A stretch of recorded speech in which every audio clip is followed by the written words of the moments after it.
السلام علیکم سر. وعلیکم السلام۔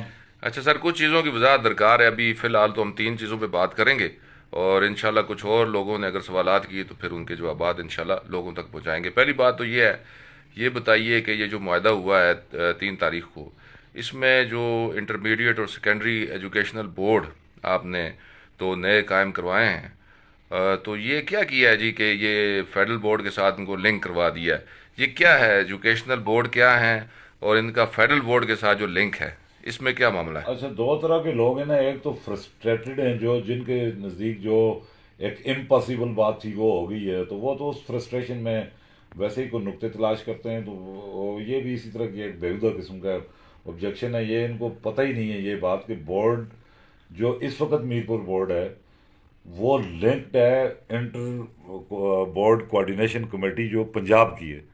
وہ ان کے جو ایگزامینیشن پیپرز کی مارکنگ اور ان کی پریپریشن، اس کے لیے بورڈز کا آپس میں کوآرڈینیشن ہوتی ہے. وہ کوآرڈینیشن اس سے پہلے میرپور بورڈ کی تھی پنجاب بورڈ کے ساتھ. وہ کوآرڈینیشن اب میرپور بورڈ کے بجائے ہوگی فیڈرل بورڈ کے ساتھ، جو زیادہ کریڈیبل وہ بورڈ ہے. وہ کوآرڈینیشن تو ہونی ہے کسی کے ساتھ. اگر ہم یہاں فیڈرل کے بجائے یا پنجاب لکھتے، یا پنجاب تو آلریڈی میرپور بورڈ کی تو آلریڈی ہے پنجاب کے بورڈز کے ساتھ، صحیح. تو وہ یہ تو کوئی ایشو ہی نہیں ہے. مجھے نہیں اس پہ حیرت ہے. وہ کوئی ایسا آدمی آزاد کشمیر میں نہیں ملے گا جس کو اس پہ کوئی ڈاؤٹ ہوگا کہ فیڈرل بورڈ جو ہے وہ زیادہ کریڈیبل ہے، زیادہ اس کی ٹرانسپیرنٹ ہے functioning as compare to Punjab کے بورڈز. وہ کہہ رہے جی کہ بعض لوگ جو سمجھ رہے ہیں بات، وہ یہ کہہ رہے ہیں کہ جی یہ جو میرپور بورڈ ہے اس کے تحت پہلے ہو رہا تھا، چونکہ یہ نظامت تعلیم جو کالجز ہے اس کے ماتحت ہے، تو نظامت تعلیم کالجز کے تو ماتحت ہی رہے گی چیز. ظاہر ہے یہ بھی نئے بورڈ بھی نظامت تعلیم کالجز کے ماتحت ہی بنیں گے. یہ فیڈرل بورڈ نے ریپلیس کیا ہے پنجاب کے بورڈز کو. جو انٹر بورڈ کوآرڈینیشن کمیٹی تھی پنجاب کی، اس کی جگہ فیڈرل بورڈ آیا ہے. نظامت تعلیم کی جگہ تو فیڈرل بورڈ نہیں آ سکتا.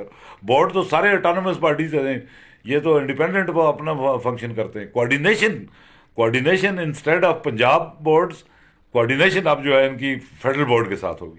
ٹھیک ہو گیا. اچھا، دوسرا مجھے یہ بتائیں کہ جو پہلی اس کی شک ہے معاہدے کی، اس کے تحت لوگوں کا یہ خیال ہے کہ شاید 9 مئی کی طرز کا آپریشن ہوگا، اور لوگوں کے خلاف جو ہے وہ 680 ہے جو اینٹی ٹیررزم ایکٹ ہے، اس کے تحت کاروائیاں شروع ہو جائیں گی، مقدمات شروع ہو جائیں گے. تو اس بارے میں بتائیے کہ یہ کیا معاملہ ہے؟ نہیں، 630 جو ہے وہ اس معاہدے کے تحت یہاں پہ انفورس ہوگا، یا اینٹی ٹیررسٹ ایکٹ جو ہے وہ آزاد کشمیر میں پہلے سے نافذ ہے. جی. اس کے تحت پرچے ہو رہے ہیں. ابھی جو یہ سارے جو واقعات ہوئے ہیں تشدد کے، اور جہاں پہ انسانی جانیں ضائع ہوئی ہیں، اس میں جہاں پہ کسی پولیس کے والے کی ڈیتھ ہوئی ہے، اس پہ تو پرچے ہو چکے ہوں گے ڈیفینیٹلی، اس میں تو کوئی شبہ ہی نہیں ہے. اور وہ ٹیررسٹ ایکٹ کے تحت ہوئے ہوں گے، اینٹی ٹیررسٹ ایکٹ کے تحت. ہمارے لوگوں کے خلاف تو ہو چکے ہوں گے، وہ ابھی نہیں ہونے. صحیح. البتہ جو پولیس والوں نے لوگوں کے ڈائریکٹ سر میں گولیاں ماری ہیں، ان کے خلاف بھی جو ہے وہ اس معاہدے کے تحت ان کے خلاف بھی درج ہو سکیں گے. تو بعض ہمارے جیسے خلاف کون سا پینڈنگ ہوگا؟ جہاں پہ کسی پولیس والے کی ڈیتھ ہوئی ہے، آپ کیا سمجھیں گے وہ اس معاہدے کے بعد اس کے خلاف پرچہ ہوگا ہمارے لوگوں کے خلاف؟ اگر کسی کی وہ تو انہوں نے اسی وقت کر دی ہو، 1 گھنٹے کے اندر اندر ہو گئی ہوں گی. پروٹیسٹرز کے خلاف ساری F I R within no time, within hours جو ہے وہ درج ہو چکی ہوں گی. یہی تو پولیس کی جو ہے، جس کی وجہ سے لوگوں کا غصہ اور نفرت جو ہے پولیس کی، یہی ابیوز آف اتھارٹی ہے کہ وہ جہاں پہ ان کے خلاف کوئی بات ہوتی ہے وہاں پہ وہ ایف آئی آر درج ہی نہیں کرتے.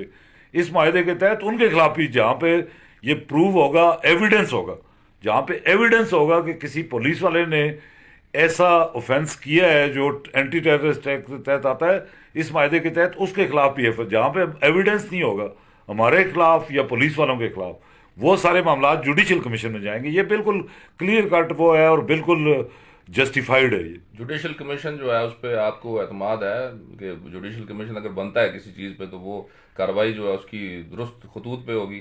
اس سے پہلے تو ٹریک ریکارڈ یہی ہے آزاد کشمیر میں. جو بھی اس طرح کے معاملات میں جوڈیشل کمیشن جب بھی بنے، جو نعیم بٹ کا تھا مثلا، جسٹس شیراز گیانی نے وہ جوڈیشل، اس سے پہلے بھی کئی جو جوڈیشل، میرے نالج میں تو نہیں ہے کہ آزاد کشمیر میں جب پولیس کی کسی زیادتی کے خلاف جوڈیشل کمیشن بنا ہو، تو میرے نالج میں تو نہیں ہے کہ وہ وہاں پہ جوڈیشل کمیشن پہ لوگوں کو اعتراض ہوا ہو یا اس کی کریڈیبلٹی متاثر ہوئی. اچھا، اب اس میں اب آج لاسٹ جو میں سوال کروں گا، جو اشکال ہیں لوگوں کی، وہ یہ ہے جی کہ وہ 12 جو نشستیں تھیں وہ تو ختم ہو جانی چاہیے تھیں۔ نہ ہو تو جانی چاہیے تھی، ہمارا تو یہی موقف ہے، لیکن اب جو جب ڈائلاگ ہوتا ہے، جب نیگوسیشنز ہوتی ہیں، تو وہاں جو 100% تو آپ چیزیں پوری طرح اسی ایک ہی دن میں ایک لمحے میں تو نہیں اچیو ہوتی۔ اب یہ جو چونکہ کانسٹیٹیوشنل امینڈمنٹ کا معاملہ تھا، تو اس میں انہوں نے پھر جو ہے بعض لوگوں نے ہمارے پوائنٹ آف ویو سے تو بالکل ایک فکٹیشیس اور فیبریکیٹڈ قسم کا ایک ہوا کھڑا کیا ہوا ہے کہ اس کا کوئی مسئلہ کشمیر سے تعلق ہے۔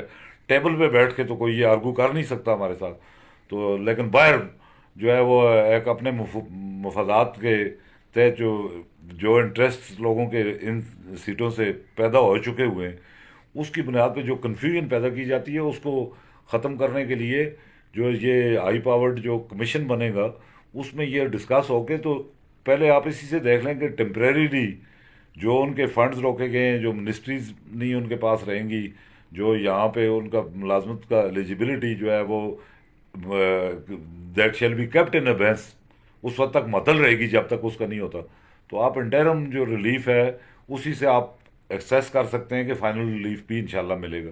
تو جو اس میں جو ادر دین ایج اے کے کنسٹیچوئنسیز لکھا ہوا ہے، اس کا کیا مطلب ہے؟ اور اس میں یہی آزاد کشمیر کے براہ راست حلقوں سے منتخب ہونے والے لوگوں کے علاوہ باقی جو بھی اسمبلی میں پہنچ جاتا ہے 2 نمبر طریقے سے، ان سب کے معاملات ڈسکس ہوں گے، اور اس پہ جو ہے قانون، آئین اور مسئلہ کشمیر، تحریک آزادی، ساری چیزیں ڈسکس کر کے ایک سیٹسفیکٹری ریکمنڈیشنز آئے گی، اور وہ انشاءاللہ ایکشن کمیٹی سمیت سب کو کے لیے قابل قبول ہوگی۔ بہت بہت شکریہ سر، انشاءاللہ جو مزید کچھ سوالات ہوں گے وہ آپ سے میں جوابات بھی لوں گا، تاکہ لوگ جو ہے مطمئن بھی ہو جائیں اور ان کی جو کلیئرٹی ہے مائنڈ کی وہ بھی انشور ہو جائے۔ یہ شکریہ سر۔ ابھی تو ہم جو ہے وہ سوگ میں تھے، یہ آپ نے جو ہے چونکہ اصرار کیا، جو لوگ بہت زیادہ وہ کر رہے ہیں، ایک طبقہ جو ہے جو فرسٹریٹڈ ہے، وہ اس نے تو کچھ نہ کچھ نقطے نکالنے ہیں، لیکن میں یہ سمجھتا ہوں کہ جو آزاد کشمیر کے لوگوں کی اوور ویلمنگ میجارٹی جو ایکشن کمیٹی کے ساتھ کھڑی تھی، اور ان شہداء کے قربانیوں کے نتیجے میں ہم نے لوگوں نے وہ کچھ اچیو کیا ہے جو جس کا تصور نہیں کیا جا سکتا۔ اچھا بس اب یہ ایک آخری بات آپ سے پوچھنی ہے کہ آپ کو ایئرپورٹ سے لے گئے اور پھر کیا بات ہوئی؟ بعض لوگ جو ہے اس میں شکوک و شبہات پیدا کر رہے ہیں۔ اچھا، یہ جو ہے نا وہ یہ مجھے پہلے بھی یہ اپریہنشن تھی، جو لوگ مجھے جانتے ہیں ان کو تو کوئی شک شبہ نہیں پیدا ہو سکتا، لیکن جن لوگوں نے کرنا ہے تو اس کا سمپل جواب یہ ہے کہ میری جہاں پہ بھی، چاہے مجھے گرفتار کریں یا جو بھی، وہ میرا موقف ہمیشہ ایک ہی رہتا ہے۔ جہاں پہ پہلے بھی، اس سے پہلے بھی اور اس دوران بھی، اور جہاں پہ بھی بات ہوئی، جہاں مجھے یہ کہا گیا کہ جی کوئی امن لانے کے لیے کوئی آپ اپنا کردار ادا کریں، جس پہ یہ، چونکہ میں تو پہلے سے بھی پیسفل سٹرگل کا ہمیشہ حامی ہوں، ہم نے کبھی مسئلہ جدوجہد کی بات نہیں کی، یہ تو ہمارے اپنے موقف کے مطابق ہے، کوئی اور بھی اگر ہمیں کہتا ہے، لیکن یہ جو معاہدہ اور یہ باقی یہ چیزیں کہ کیا کس کا موقف ہوگا، کیا طے ہوگا، یہ اگر میں نے کسی سے ڈسکس کیا ہو تو اور پہلے اگر میں نے کسی سے ڈسکس کیا ہو تو اس کے لیے وہی چیز اپلائی ہوتی ہے، وہی ڈی این اے والی جو بات ہے نا مظفر آباد کی زبان میں، ان ون، تو یہ اس کے لیے اور اس سے زیادہ اس کا کوئی جواب نہیں ہو سکتا کہ کوئی کبھی کسی کے ساتھ انڈیویجولی میں نے یہ ڈسکس بھی کیا ہو کسی بھی وقت زندگی میں، کسی وقت بھی، کہ کیا سیٹوں پہ کیا ہو سکتا ہے، کیا نہیں ہو سکتا، میں نے آج تک میرے ساتھ اگر کسی نے انڈیویجولی ڈسکس بھی کیا ہو، میں نے ڈسکس کیا ہو، تو اس پہ ان من ہے، اور باقی اس کے علاوہ کچھ نہیں۔ Thank you sir.